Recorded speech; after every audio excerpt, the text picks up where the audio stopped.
विशाल कखारू घर एक सुंदर छोट गाँ थिला। सेठारे एक कृषक रामू निज छोट खेतरे परिबा चाष करुथिले। गोटे दिन से खेतरे कखारूर मंजी लगाइले। प्रतिदिन से एहाकू पानी देउथिले। खेतरे बसी सेई गछर जत्न नेउथिले। किछि दिन परे सेई गछरे छोट कखारू हेला, किंतु एहा कोनोसी साधारण गछ नथिला। धीरे धीरे से कखारूटी एते बड़ हेला जे गाँर लोकमाने एहाकू देखिबाकू आसुथिले।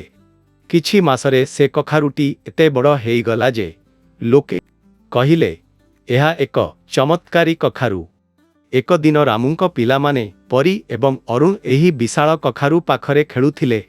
अरुण कहिला, परी तुमे जानिछ, जदि आमे एहा भितरे प्रवेश करि पारिबु ताहेले केते मजा हेब। परी हसी उत्तर देला, चाल चेष्टा करिबा। सेमाने गोटे छोट रास्ता खोजिले एवं भितरकू जिबाकू रास्ता बनाइले। जेतेबेले सेमाने भितरे प्रवेश कले, सेमाने देखिले जे एहार भितरे गोटे संपूर्ण घर रहिछि। ता भितर कांथ हलदिया एवं कमला रंगर थिला एवं भितरर सुगंध मिठा थिला। परी एवं अरुण भितरे खेलिबाकू आरंभ कले।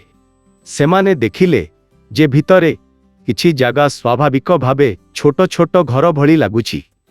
सेमाने गोटिए घरकू बसिबा घर, आउ एककू खेलना घर एवं तृतीयकू शोइबा घर भावे सजाइले।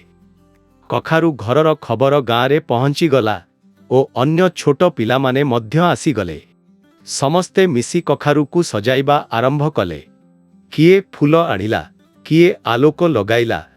गाँरे खुशीर लहरी खेली उठिला।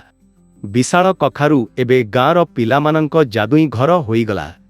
एक दिन समस्ते कखारू घर भितरे थिबा बेले वर्षा आरंभ हैला, किंतु कखारू ते मजबूत थिला जे वर्षार जल भितरकू आसिला नाही। पिलामाने खुशीरे कहिले, आमर कखारू घर सबुठारू भल। एहीपरि विशाल कखारू केवल गोटिए परिबा होई रहिला नाही, एहा गाँर पिलामानंक सबुठारू सुंदर एवं मजादार घर होइगला। गाँर लोकमाने एहाकू जादुई कखारू घर बोली कहुथिले।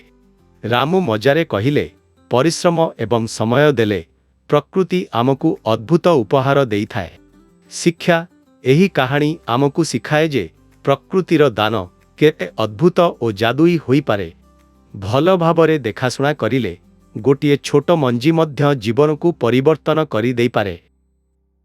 सांग माने मु आपण मानकर झुमी आगको नुआ नुआ गप्प और वीडियो देखिया पई दया करी हमर चैनल को सब्सक्राइब कर दियंतु।